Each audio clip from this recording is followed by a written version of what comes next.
যদি 5% হয়ে থাকে তাহলে সেখানে 95% কিন্তু যারা সাধারণ সাধারণ জেনারেল যা ওইখানে সাধারণ মানুষ যারা আছে এদের উপরে কিন্তু এই হামলাটার বেশি গতিবেগ তাদের উপরে বেশি হয়েছে, ক্ষয়ক্ষতিগ্রস্ত কিন্তু তারাই হয়েছে বেশি। এখানে যারা সামরিক বাহিনী অস্ত্রশস্ত্র নিয়ে যারা এই দিক থেকে মারতেছে ওই দিক থেকে মারতেছে হামলা করতেছে উভয় পক্ষে, বাট এখানে কিন্তু তাদের যদি 5 জনের যদি ক্ষতি হয়ে থাকে তাহলে আশেপাশে যারা আছে পার্শ্ববর্তী তাদের কিন্তু কারো বেশি লোকজনের অতিরিক্ত বেশি ক্ষতি হচ্ছে, সেটা আপনাদের কারণে।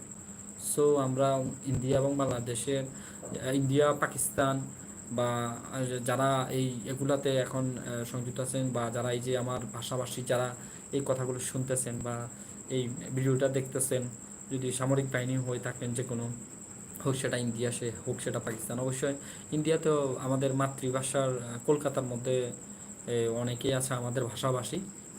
ফৌজিতে যারা প্রশাসনিক বিভিন্ন সেনাবাহিনী নেভি বিভিন্ন ধরনের পোস্ট আছেন, আপনারা যদি ভিডিওটি দেখে থাকেন আসলে যে আপনারা চিন্তা ভাবনা করবেন আসলে এরকম কোনো ঘটনা আমরা চাই না যে ইন্ডিয়া পাকিস্তান কোনো ধরনের ঝগড়া ফাসাদ হোক, আর ঝগড়া ফাসাদের পাশাপাশি সেখানে বড় ধরনের কোনো আত্মঘাতী কোনো কিছু হোক। আর এই আত্মঘাতিকের কারণে দেখা যাবে আমাদের আশপাশে যারা পরিবার পরিজন ভাই বোন মা বাবা এদের কোনো ধরনের ক্ষতি হোক, আমরা এটা কখনোই কল্যাণ, এটা কখনোই আমরা আশা করি না, এটা কখনোই আশা করি না। আর এটা আমরা কখনো মনে করি না এটা হচ্ছে কল্যাণ। এটা যুদ্ধ মানে আসলে হচ্ছে একটা অভিশপ্ত, এটা অনেক খারাপ একটা জিনিস যা মানুষের জন্য না, একটি দেশের জন্য অনেক খারাপ, সেটা একটি দেশের জন্য অনেক খারাপ। তবে আমরা কিন্তু কখনো এটা আমরা কখনো কোনো উস্কানিমূলক কোনো পোস্ট ফেসবুকে বলেন বা ইউটিউবে বলেন আমরা কখনোই বলবো না যে পাকিস্তান এরকম ইন্ডিয়া এরকম, আমরা এগুলো আমাদের বলার কোনো দরকার নেই যে পাকিস্তান এই করতেছে ইন্ডিয়াই করতেছে, ইন্ডিয়াকে আমরা বাবা দিলাম পাকিস্তানকে বাবা দিলাম। এখানে বাবা দেওয়ার কিছু নেই ভাই, কারণ অন্য কারো অন্য কারো বিপদ দেখে আপনি হাসবেন সেটা কখনোই হতে পারে না।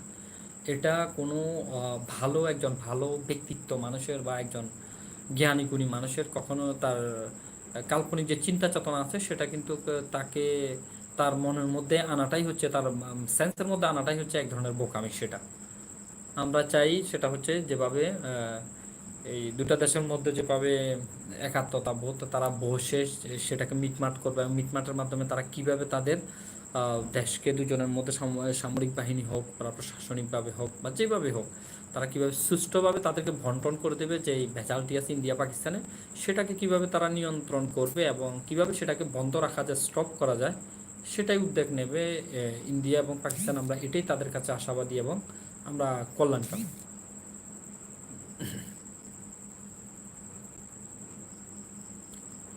ইন্ডিয়াতে কিন্তু এখন ইন্ডিয়া থেকে যারা দেখছেন যেসব ইন্ডিয়ার ভাইরা আছেন কলকাতা যারা বাংলা ভাষাভাষী ভাইরা আছেন তাদেরকে বলবো হ্যাঁ এই আপনারাও চেষ্টা করবেন আসলে কোনো প্রকারের উস্কানিমূলক কোনো কিছু আসলে এগুলো ভালো না। ধরেন আপনি একজন সাধারণ মানুষ ধরেন, হ্যাঁ, তো এখন আপনি বাসায় বসে আছেন বা পরিবার নিয়ে খাওয়া দাওয়া করছেন বা চলাফেরা করছেন, হঠাৎ যদি আপনার উপরে কেউ যদি ধরেন একটা পাথর মারলো আর এই পাথরের সাথে আপনি মারা গেলেন আর আপনার পুরো পরিবার মারা গেল, তখন আপনি বুঝলেন না যে কে আমার উপরে পাথর মারলো আর আমি মরে গেলাম আমার পরিবারটা মরে গেল, আর কেনই বা মারলো, আমি তো কাউকে কখনো একটা পাথর মারি নেই। তখন আপনার কাছে খুব কষ্ট হবে। যুদ্ধ মানেই হচ্ছে এরকম, যুদ্ধ বলতে কোনো দেশের জন্য কল্যাণকামী না এবং কি ভালো না। লাইভটা যে যেখান থেকে দেখছেন অবশ্যই শেয়ার করে দেবেন, আর যদি আমার ফেসে চ্যানেলে যদি নতুন হয়ে থাকেন অবশ্যই সাবস্ক্রাইব করে দেবেন চ্যানেলটি, আর ভিডিওটি অবশ্যই লাইক করে দেবেন ভালো লাগলে। আজ এই পর্যন্তই ছিল, ইনশাল্লাহ পরবর্তীতে অন্য আরেকটা লাইভ ইনশাল্লাহ দেখা হবে, কোনো বিষয় প্রাসঙ্গিক নিয়ে আপনাদের সাথে কথা বলবো। সবাই সুস্থ থাকবেন ভালো থাকবেন, আল্লাহ হাফেজ।